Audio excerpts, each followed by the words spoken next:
I'm talking into the bottom of my phone because the onboard, not onboard, but like the mount mic on the camera is still busted. So this is working for now. Why is the background so bland? Let me change that. There we go. That's less bland. But I went and saw Rise of the Beasts. This is my third take doing this. That's my third time picking up this goddamn poster. It's a cool looking poster though. 10 out of 10. I wish it was bigger. But I went and saw Transformers Rise of the Beasts, and it was great. I enjoyed it. I enjoyed it quite a bit, actually. But I'll get into that in a minute. I do quickly want to address something, and that is the Rotten Tomatoes score. It's low. It's pretty low. And a lot of people were expecting this to be like Bumblebee, but I think Bumblebee's held at a pretty high sort of standard because it followed The Last Knight, which was abysmal. And so, yeah, Bumblebee in itself is not the best movie ever made. It is just a very kid meets alien basic ass story. But because it's a Transformers film that isn't bad, it got really good ratings. And Rise of the Beast is also a Transformers movie that isn't bad. It's very good, but I think there's that sort of stigmatism that it is a Transformers film, and people on Rotten Tomatoes are literally just shitting on it because it's a Transformers film. So don't take the Rotten Tomatoes scores as like gospel. Rotten Tomatoes is not the only website that has ratings and reviews of movies on it. The IMDb, Letterboxd, comicbook.com, IGN, all of which who have rated the movie positively in comparison to Rotten Tomatoes. IMDb literally has it at the same level as Bumblebee. IGN gave it a 7 out of 10. Comicbook.com really liked it. Letterboxd gave it a 3 out of 5 so far, which is honestly pretty good. And everybody on Twitter is constantly talking about how good the movie was. Like the pre-screening, people loved the pre-screening. The like premieres, people were coming out of it saying it's amazing. Hell, people who I watch for movie reviews who aren't Transformers fans really enjoyed and were able to connect with the film. And I think that says something, not only about how good the film is, but how bad Rotten Tomatoes is as a website to get all your source of information from. So look at more than just that one website. It's like if I were to make a video on Legacy Hotshot and I say it's a piece of trash, but then Bot Matrix makes a video on it and says it's quite good. This is just examples.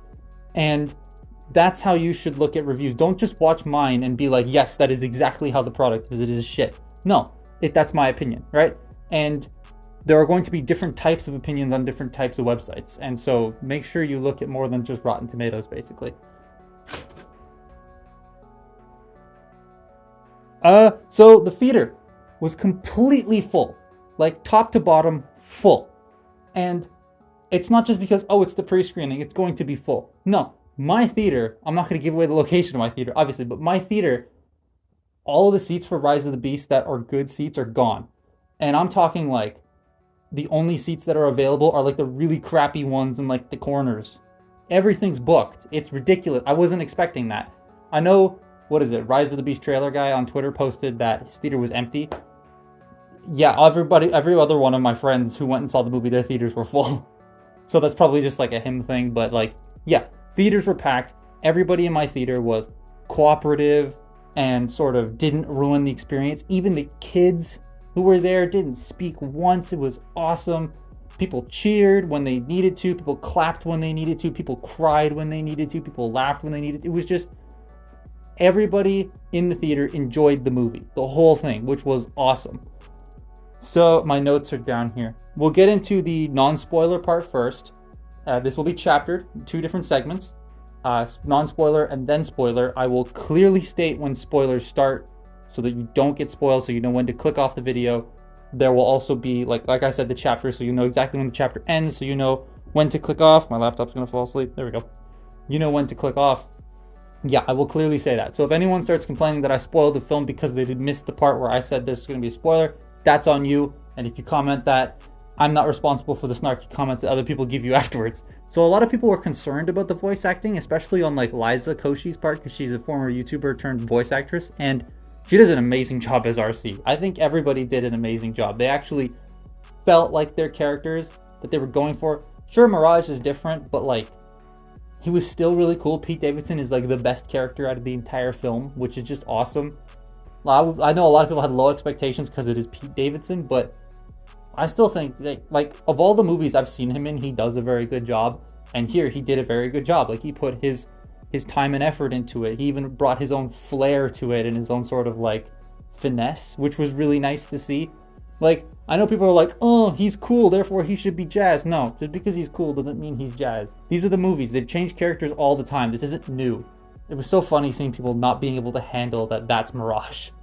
Guys, it's been 6 movies of this. Dropkick doesn't originally look like this. Nobody complained about that. Like, it's... Anyways, the sound design was like on point. That was one of the things my dad really liked. He's like, you could feel it in your chest, the way that they designed the blaster fire and Scourge's noises that he makes when he moves. It was very, very well done. Like, my dad and I love audio. We love ADR. We love like analyzing different things inside like soundtracks and stuff, and you could really feel it. Like, there was, I'm not going to spoil anything right now, obviously, because this is non-spoiler, but there's a piece of soundtrack that has little hints to other pieces in it. That's just, if you don't know what you're looking for, you're not going to hear it. But if you have like a really tuned ear or like are really good at picking things out, it will make you smile. It was very cool. The introduction to the film was very, very like ominous, but still well done. Like, it's a great way of introducing the Maximals and the villains, and they did Scourge's introduction so well. Like, I'll talk about Scourge more in a minute as a villain, but you remember how Lockdown was introduced and how he comes in, he's really ominous, and there's a sense of mystery, and then he kills Ratchet, and like his mannerisms and the way he talks and the way he walks, and he has a certain swagger to him, and like that's the same sort of vibe you get from Scourge when he first shows up. Like, it was very much the same sort of, who is this guy? Oh my god, that's the villain? Like, that's what Scourge felt like, which was very good. I think they did a very good job at that. The robots actually emote a lot in this film, which was crazy because they never do that. Like, a lot of times in the Michael Bay films, it's like, oh, Jazz. Well, he's dead now. Ironhide disintegrated. Oh, whatever. Oh, boo-hoo. Q got more friggin' emotion from Bumblebee than Ironhide did. Unless you read the book. Read the Dark of the Moon book. It's very good. But, like, in this movie, when things happen, the robots' emotions reflect what happened. And that's very difficult to do on a CGI robot and have people actually care, but people care.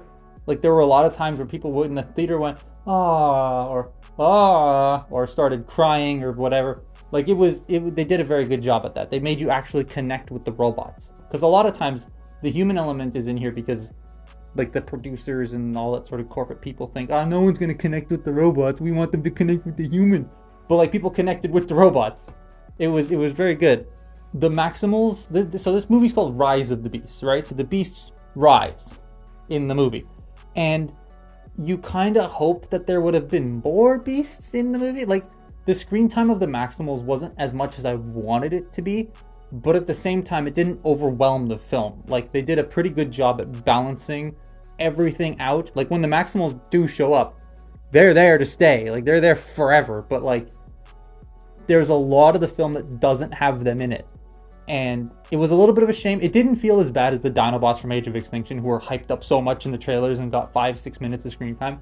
The Maximals got, like, a lot of screen time, like, from the middle to the end of the film, but it's that beginning part where they're just sort of not there a lot, and it's just a bit disappointing. I also wish the film was a little bit longer. It did feel a tad too short. Like, there are certain things from trailers that were not in the movie. A lot of it was actually scenes that were there but changed, and honestly, I like the changes. But it still could have, like, it was just, I think it was like 2 minutes shy of 2 hours, and I think it could have been maybe 2:10, 2:15. It explains everything. It gets everything it needs to done. But I just wish we could have hung out with the characters a little bit more. Like, there were certain characters that didn't get as much screen time as I would have hoped, or as many speaking lines as I would have hoped, and kind of wish that was the case. So I wish it was a tiny bit longer. Scourge, like I said, felt very much like Lockdown, and that's exactly what I wanted. When they showed off his design and, like, told us what he was going to be doing throughout this film, it felt like Lockdown. He's gonna be working for somebody else. He's just there to kill people, blah, blah, blah. And he has that same gravitas that Lockdown had. Sure, he doesn't have a big ominous ship behind him all the time to give him that sense of, like, real big villain vibes. but Scourge is just a big dude. He's a big villain, and they play that super well. The way he fights and the way he interacts with people, like he uses his weight and the environment around him, and he's crafty, and the things he says are menacing yet intelligent. Like he thinks about what he's going to say before he says it, but he can say it in a split second, and you get that sense from him. He was done very well, and Peter Dinklage did a very good job at Scourge with his voice. I do feel Scourge's voice was a tiny bit too generic, because there was one sequence when Scourge and Battletrap, they talk, and because Battletrap's mouth doesn't move because he's got a thing on his face. If you are not paying attention, like you should be paying attention, but if you're not paying attention, you're not going to know which one's speaking, because David Sobolov and Peter Dinklage have very similar voices in that regard. So, but I still thought Scourge was very cool. Makes me want where is he? Makes me want a screen accurate toy, because while the control art design is cool, that screen design is so much better. The humans, again, were still what the movie revolved around, and while I wasn't the biggest fan of that, I kind of wish they were more robots, less humans. They were useful. They weren't there just for the sake of being there. They weren't there just because they could shoot people. They were there because they were useful. They were crafty. They had skills the Autobots needed to complete their mission, and they used those skills well. They pay off, and it's just so good. And I think that's the best way to handle humans.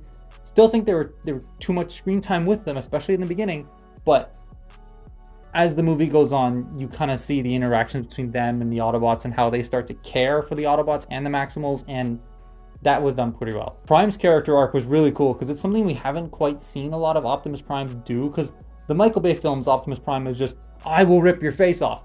And then in Bumblebee, he's just a cameo character. So like in the movies, he doesn't really get that much of a character arc, except for maybe Dark of the Moon to Age of Extinction. He becomes pissed off, and you can tell because he's just been betrayed so much that he just starts to get angry. And then slowly but surely his character grows and evolves, and you get to see that happen, and it's very, very nice to see. Like, you know, Optimus Prime actually emoting, because in certain, like, while I love Transformers Prime, he literally is just there to be the leader. Like, Optimus doesn't get a character arc in a show like Prime, in RID, in Earthspark. He doesn't really have that much of a character arc either, but Earthspark, he's not the main focus. But in this movie, he was the main focus, because he is the main robot character. Even though Mirage steals the show, he's the main robot character. And Peter Cullen did an awesome job, and I think he was written quite well. I thought his shift was a little too abrupt, but it makes sense still. That's another reason why I wish this movie was a tad bit longer. And the soundtrack and the score were awesome. Like the 90s hip-hop music, it's really only there for the New York stuff, and it does not take over. I know a lot of people were concerned about that. They're like, oh, is this going to be like too overly hip-hoppy? No, it was fine. It was fine. It was like Bumblebee. Bumblebee had a lot of 80s music in it, and it uses that 80s music quite well. And it uses it in certain ways, like, oh, the radio's playing in the car. Here's some 80s music. Oh, this sequence, we need some emotional 80s music. Here you go. This movie does the same thing. Oh, he's in a car. Play some 90s music. Oh, he's doing this thing. He's listening to music. We'll play some 90s music. Like, they use the music quite well. That doesn't overwhelm the film, which is really nice. I'm also a huge fan of hip-hop, so, like, it doesn't matter to me. Cool song, I'll listen to it.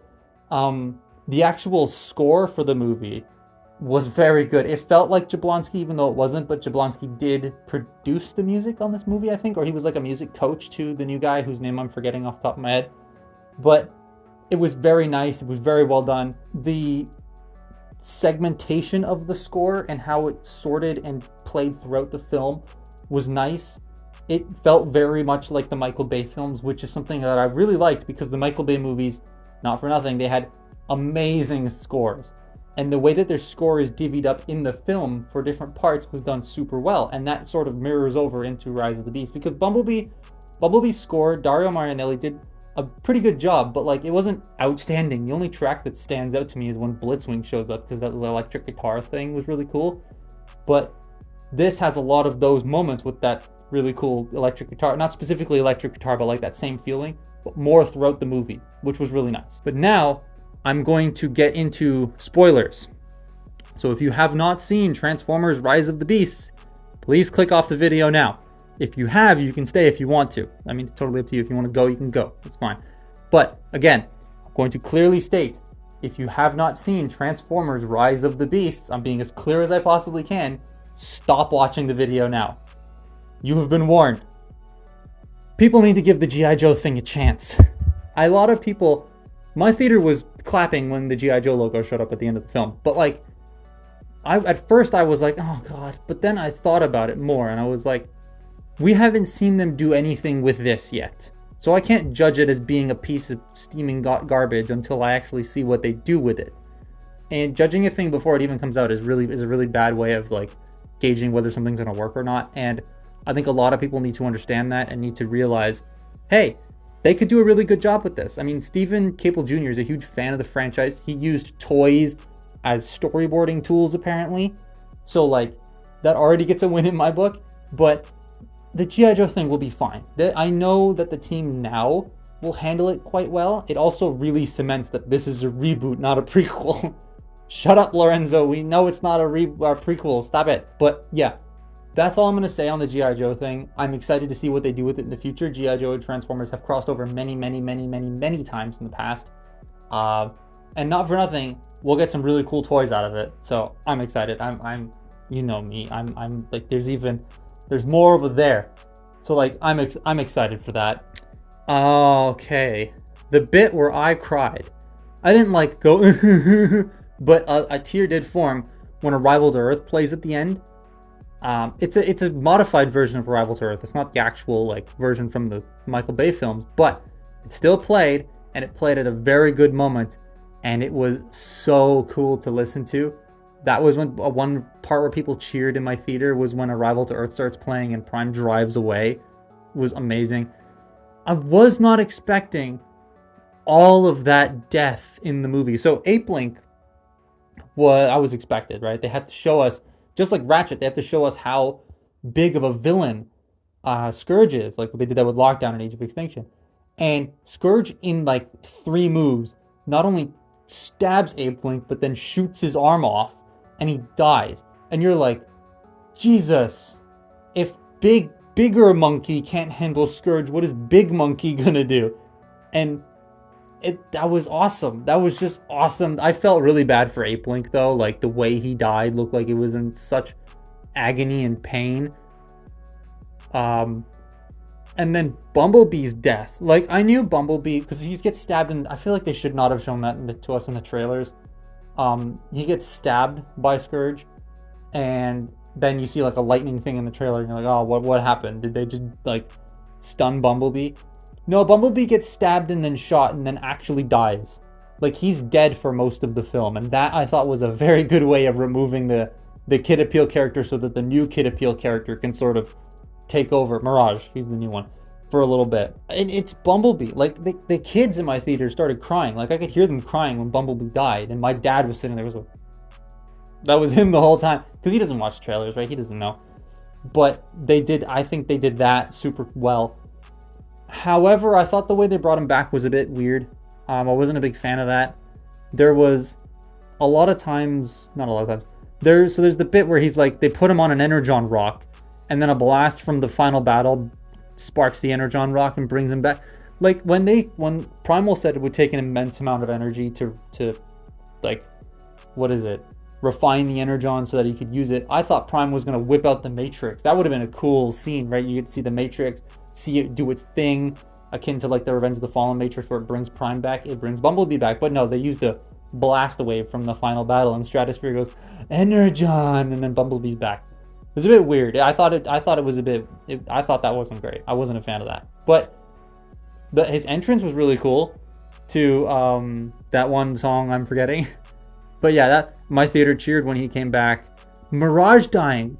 Was not expecting that at all. Like, not only does he dies protecting Noah, but gets shot so many times by Scourge.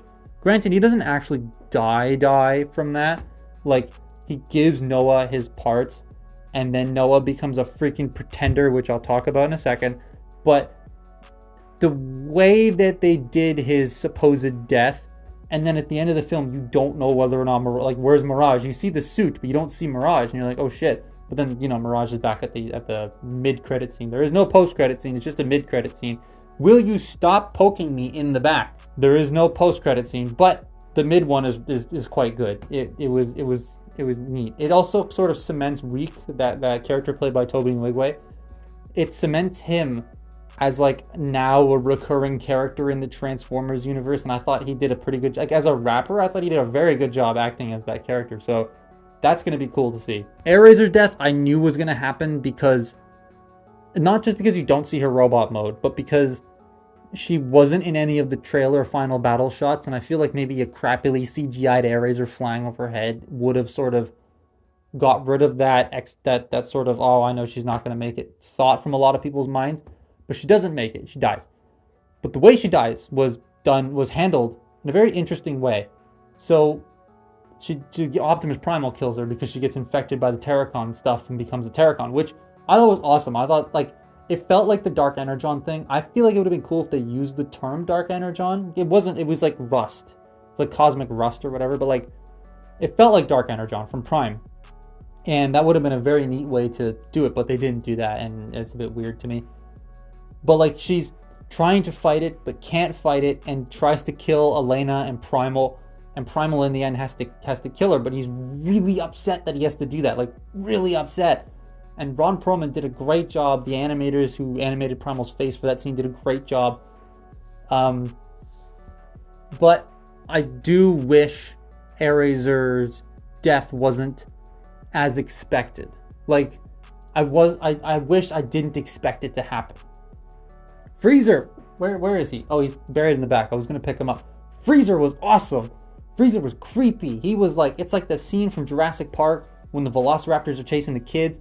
That was like the museum sequence. That was a very cool sequence. I wasn't expecting that because I stayed away from all the clips and a lot of the trailers. I wasn't expecting that. That was awesome. Nightbird and Battletrap were really cool, but I feel like the way they died was too quick. Like, the final battle is all like Avengers Endgame stuff. I know we compare it to Avengers Endgame, but Avengers Endgame is not the first movie to do this type of final battle.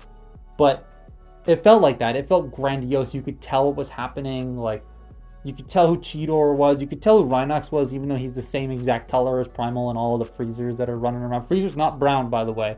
That's just a toy thing. He's silver throughout most of the film. But the final battle, the way the Terracons were done in the final battle, I think the main ones, I think was a tiny bit rushed. Like, they're like, oh, we need to kill them. Okay, Battletrap's gonna have this huge moment, and now he's dead now. It was a bit... I wasn't a fan of that. I did like how they killed Battletrap. Stop it!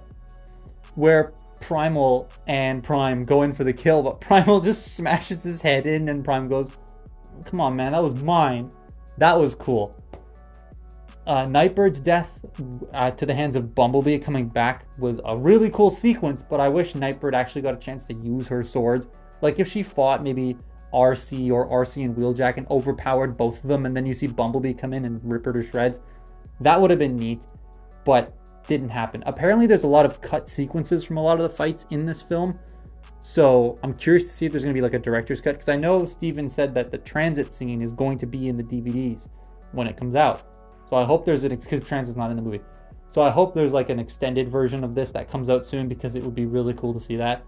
But yeah, I felt like that final battle just was a little too quick, and they kept cutting away from Prime and Scourge fighting to show you Noah in his Pretender suit, which is cool, but I want to see Prime and Scourge fight. I don't like, they fight, what is it, 2 times, 3 times within the film before the ending, and you see all that fight, and they're very cool fights, but I still wish that that final one had a bit more oomph to it. It also would have been really funny if Prime said, give me your face, and then ripped Scourge's mask off to see the zombified face underneath. That would have been neat.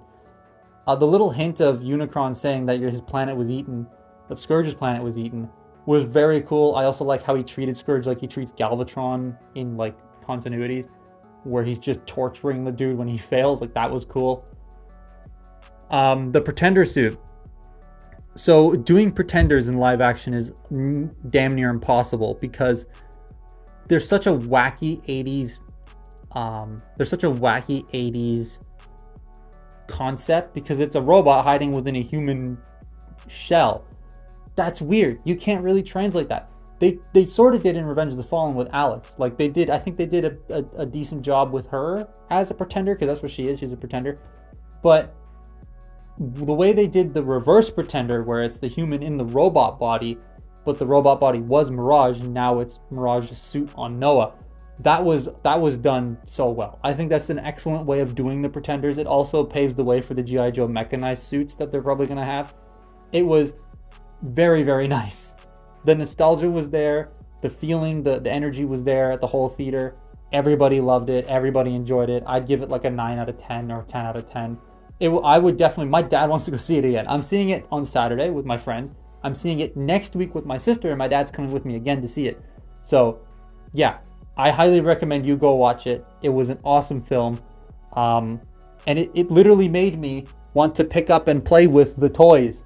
Like, I came home, sat down at my desk, picked up Studio Series Scourge, and started posing him around. I hope this movie does well. It was very cool, and I highly recommend you check it out. But that's been my look at Rise of the Beast. Follow me on Twitter and Instagram, and go eat a sandwich. Goodbye.